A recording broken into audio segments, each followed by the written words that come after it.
Hi. Okay. My name is Oscar Kelly. I compete for Great Britain in triathlon in the visually impaired category. I competed in the 2018 school games as well as the 2022 Commonwealth Games for Team England.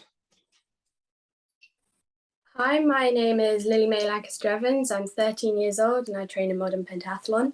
I compete in laser run, fencing and swimming. I started in the sport when I was 8 months. My friend wanted to go to the training session and she wanted someone to go with, and I loved the session so much that I joined the club and carried on with the sport.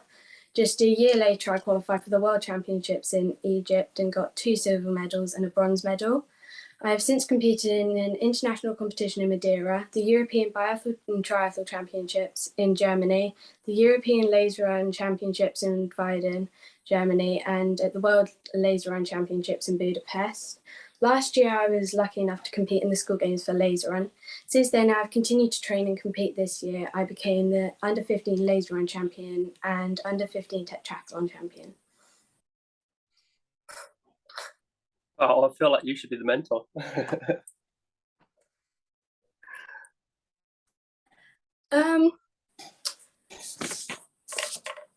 What inspired you to first get involved in your sport and how did it feel competing in the nationals finals?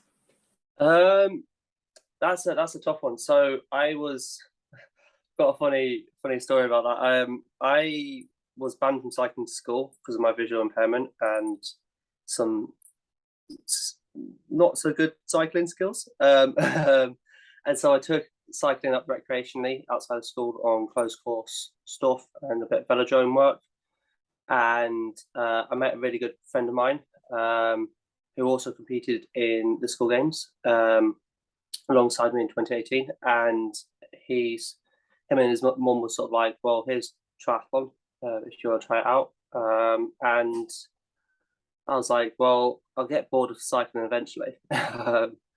And so I was like, I'd try out some duathlon stuff, which is running and cycling. I did all right at that against able-bodied athletes, so I sort of learned how to swim. And then from there, I got picked up by the British Pathway, and they've really pushed on some of those young athletes to try and develop us. And the first year that triathlon was in school games, I was lucky enough to compete.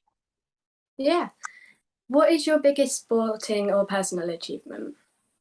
I think it's got to be Commonwealth Games. It's pretty recent. It's a bit of a tough one, a bit of heartbreak.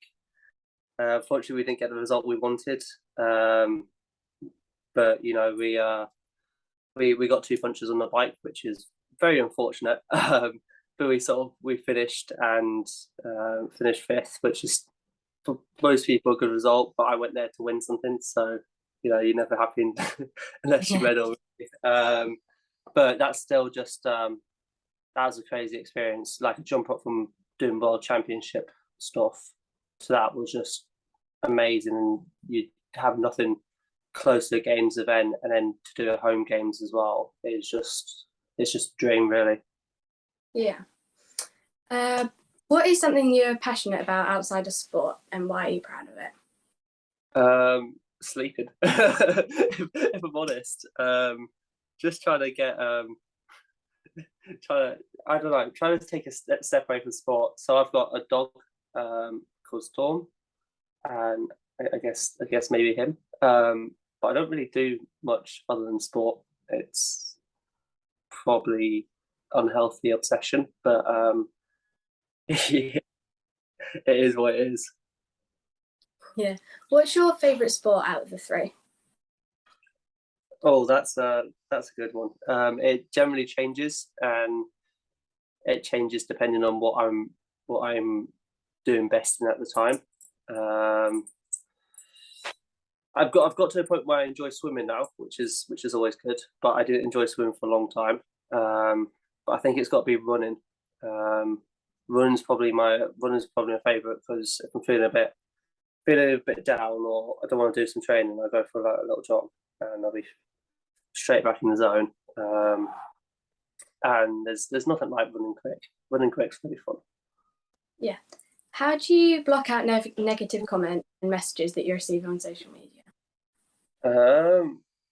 Block them.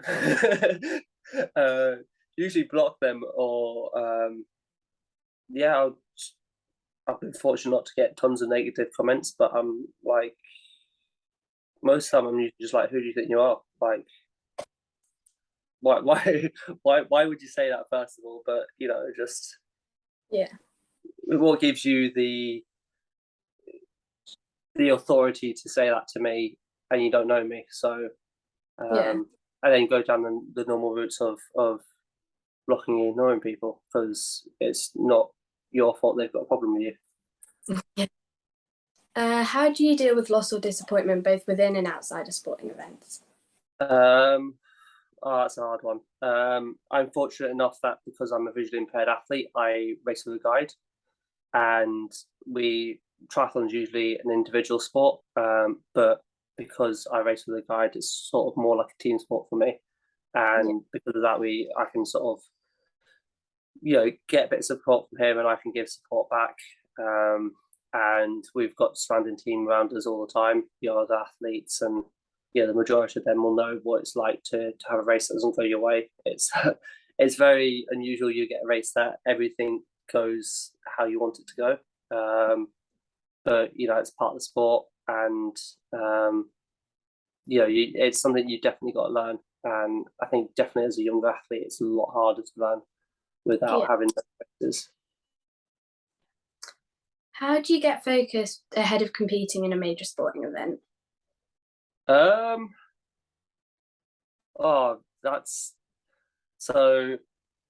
I've run through probably what I did before commies, because I had an amazing race at the end of the day, and it started off with getting down onto race site, and then it sounds funny, like I went through a registration and everything. I got down super early, and I just had a little nap. I was like, you know what, I'm going to chill out, get some tunes going. I sort of just had a little nap for half an hour before setting up all my transition and everything, and doing all my warm ups, and it got me in the zone. We have something called a dry rope, which is basically like a massive hoodie, and so I had that on and headphones in, try and block out the crowds a bit when I went for my swim warm up and everything. But just sort of stayed very chill, got a vibe going with the music, and laughing around with Charlie, and just sort of kept it light, I guess. And then when it came down to getting onto that pontoon, 2 minutes to go, and the guys in front of us went off, and then you get in the water, and that's when I really focused. I looked at Charlie and I was like, this is what we've been training for, this is what we're doing, stick to the plan. And it did stick to the plan, but that first bit was really good. And that for me, not focusing all day, only focusing that last few minutes before racing, really helps when things do go off course like they did in that race. And I had the mental strength, and I wasn't too tired out, just to go, all right, this has happened, we've got to move on, what are we going to do, and push through. Yeah. What inspired you to first get involved with the sport? It's probably more that I'm not really good at it. Like, I'm not really that good at anything else. I'm like, I've got to be good at something. And I wasn't a sporty kid when I was growing up. I'm very much that kid that was picked last for all sports stuff, especially if it required a ball. I was not. I could run, but that was about it. And but I just sort of thought, you know what, I'll give it a go. I enjoy cycling. What's the worst can happen? I can take part. I can do a couple of achievements. Like, you usually get a bit of street cred saying you're a triathlete, as it is. And it sort of just went from there, and it's really changed my life. And he told me, I think when I started, he told me 6 or 7 years ago that I'd have competed at the level that I have. I would have told you you're crazy, but I'm also thankful that I gave it a go. Yeah. What direction do you see your career moving in the next 5 years? Oh, next 5 years. So late this year, go back to World Champs and hopefully redeem our crash last year. I have a bit of a bit of a thing going with big events and either crashing or get mechanical failures. But hoping to go back to World Champs and do well there, and then get on UK sport funding is the next big plan. But then it's really locking in and trying to qualify for Paris Paralympics and medal in there. At the end of the day, that's what we do the sport for. We do the sport not to compete. We do the sport to win. Inside, and then from there, it's hopefully next Commonwealth Games, paratriathlon. My category in paratriathlon is still in there, hopefully, and it'd be trying to redeem ourselves there as well, and win lots of medals in the meantime. If you had to do any sport other than triathlon, what sport would you do? Oh, I don't know. There's some pretty cool stuff. It depends if I still have my visual impairment. If I didn't, then I'd probably do some motor racing, or I've done quite a lot of sort of whitewater kayaking for fun, and that's also pretty awesome. But I'm now quite limited in what I can do. So one of the two there. If I still have my impairment, I'd probably like track athletics or something like that. I think that'd be pretty cool. Yeah. How are you able to juggle having a social life alongside the intensity of training for your sport? That's a hard one. That's something else I think you got to learn as an athlete. You know, you've got, especially a young athlete, you've got to be able to go to your friends, go, no, I've got to go and do training. I've got to go do this, or I've got to get my homework done so I can go to training later or whatever, depending on what your arrangement is with your parents. But then again, it's really important to have a social life, because if you don't, things can go sideways, and mental health is really, really important at the end of the day. And so, yeah, I try and make sure I've got, don't want to call them appointments, but time slots when I've got like going out with a friend each day or something, making sure I'm not just sat in my flat, or I'm talking to, say, a friend that doesn't live close enough to me on the phone or something, like really making time to make that effort to see someone every day, because it is really important, no matter how sociable you are in the first place. Like I think it's something really important to try and learn. Yeah. What inspired you to how did it feel competing in the national finals? It was a really cool experience, actually. So we have something called a blue carpet race, which is basically a race. It's usually an international race. They whip out the blue carpets in transition, and it's just something to add to the fact, not only the visual factor, but like even on the foot, it just feels different. And they did really cool stuff where they got blue carpet out, and it was a really cool experience for a lot of young triathletes, not only us as para triathletes, but they had all the able-bodied lot, and it was a cool experience for them. And it was pretty close to like a commies environment in terms of actually a combined games environment. Sort of, you got to see loads of other sports being around, and for us, we got to be alongside the able-bodied athletes, and it was really the first step to go, this is really cool. This isn't just doing a race around the lake. This is like proper cool stuff, and we've got like little plaques and everything saying our names. And yeah, it's quite specific to triathlon, but it gave a very professional feeling to a sport, and sort of going, no, this is something we want to do. And it was something I was super proud of competing in for a long time. Yeah. What would your favourite country to compete in be? So what was that? What would your favourite country to compete in be? The UK.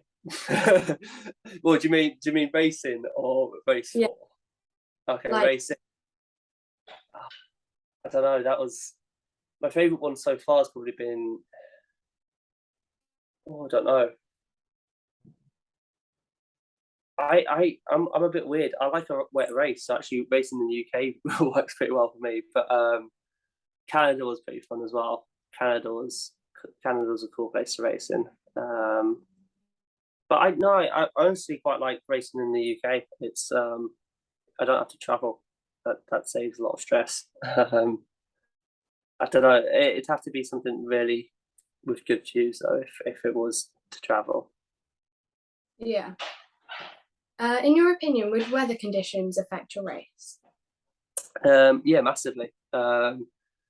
So yeah, if it's windy, then water's generally choppier. So we swim open water. So even if it's a lake or sea or whatever, that gets choppy. That'll really change who swims quicker, who swims slower. And then like a wet bike will generally be slower. That's questionable. Me and my guy Charlie generally just do the exact same thing and do pretty similar times because it's something that we enjoy a bit more. It's something he's used to racing in. It's something that I'm used to racing in, and then the run it doesn't really matter if I'm honest. But yeah, no, it can probably slow a race down by a good minute for some people. So and it's just the mental factor as well. I guess especially for those athletes that are, say, Spanish athletes that aren't quite used to the rain as much, or something like that, where you've got people more used to it a bit yeah, used to it. But then again, if it's too cold, then we can't race, then we can't swim. So that's our races get changed to a triathlon there, and there's quite a lot there and trying to keep warm. Yeah. What sort of training would you do in a day? In a day, unfortunately, quite a bit.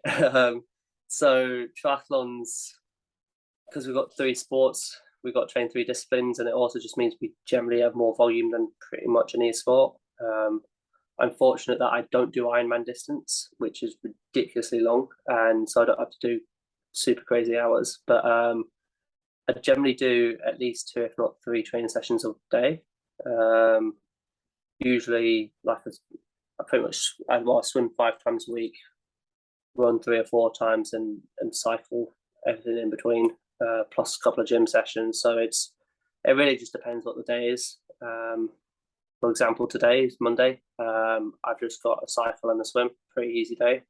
But tomorrow I'd have a hard swim, gym, and a hard run, which is when you start questioning why you do the sport.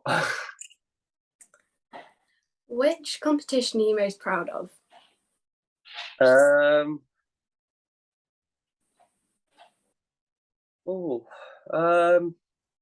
think early career we've got to be school games. I didn't necessarily do as well as I wanted there as well, but it was my first sort of sense that I need to start training, and because you're around people that you knew already. Well, for at least us, we've got quite a tight community, and got a bit of pride for racing from where you're from, and yeah, and then it's got to be an early international career would have been world champs last year. Pretty proud of that, how we handled the situation that we got put in, and then just got to be commies again this season. It's keep on going back to it, but it's crazy and racing against in front of a home crowd, and it's just I don't know, it's an amazing experience. And no matter where you come away from races, like there's just some races where you're just proud of what you've done, proud of how you handled yourself and how you've represented your country. Yeah. What competitions are you looking forward to competing in? Paralympics, hopefully. Paralympics, commies again, and many more races in between. I don't think there's really too many extra steps that I can go without. I guess it's more results and competitions, but I'm hoping to be around for a while. So 3 or 4 Paralympics would be nice. Yeah. How would you balance your diet each day, like what you eat and stuff? Oh, that's a good one. Well, it's important to get a balanced diet. I'm not a very good example. It's something that I try to work towards. We all have our flaws, and for me, it's nutrition. But we basically usually get told eat as much as you can, because we do a lot of training, and there's you got to fuel it. So different sports you'll have different different suggestions from coaches, from nutritionists, and we get told have a balanced diet, but as much carbs, as much protein as you can get in. How frequently you get protein post sessions, during sessions. There's a lot that goes into it, and yeah, I've not mastered it at all yet. Unfortunately, it's a work in progress. Yeah. Who inspires you to do sport? Like people who do sport or out of sport.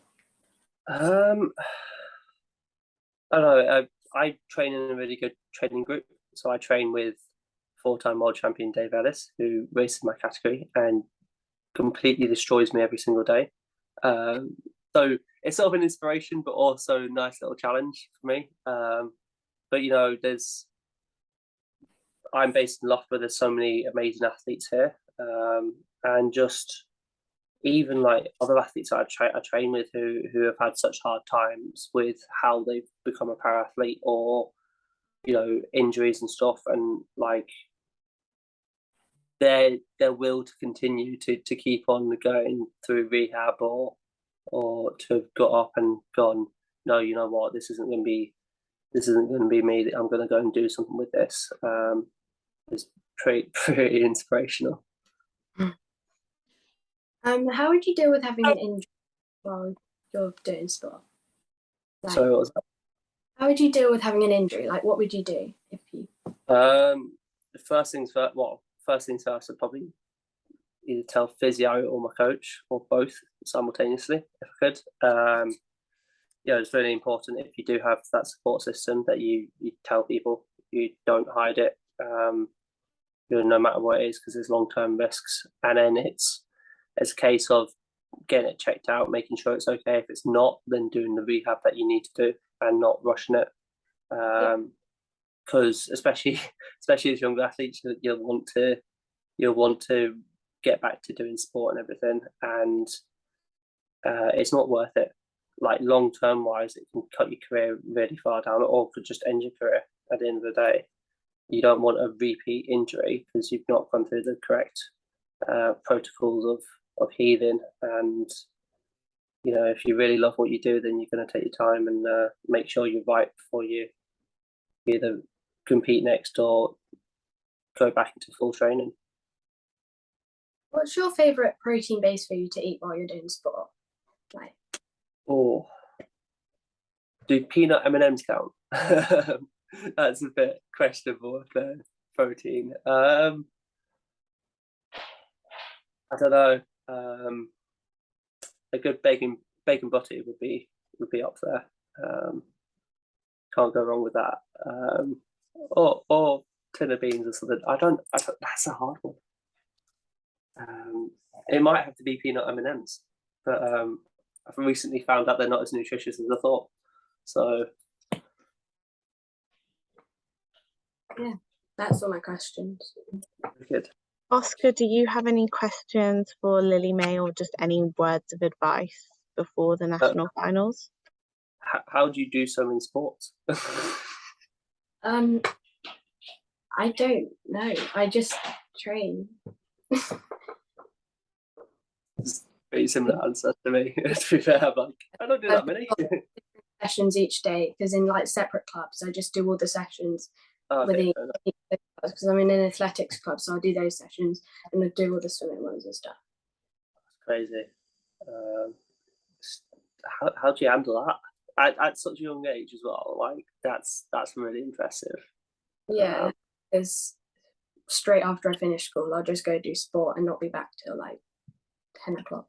So crazy. Have you got on the swimmer's timetable yet of swimming before school as well? Yeah, I've got 3. crazy, honestly. I think my main thing would just be enjoy it. You know, you've got a bright future ahead of you, but you know, enjoy the now and enjoy school games. It might, I don't know, for you having competed at such a high level already, it might feel a bit different. You know, not as the novelty of other events, but it's a home games like environment, and you know they'll have the TV cameras going and everything, and you know enjoy yourself. Hopefully you win something, but you know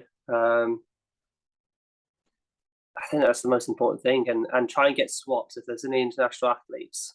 Do your best to get kit swaps, because that is worth it, 100%. Yeah, I started collecting swim hats. Yeah, I've still got a Singapore school games t-shirt, so you know it's very much worth it. every swim hats. Fair enough. I think that's everything. Yeah.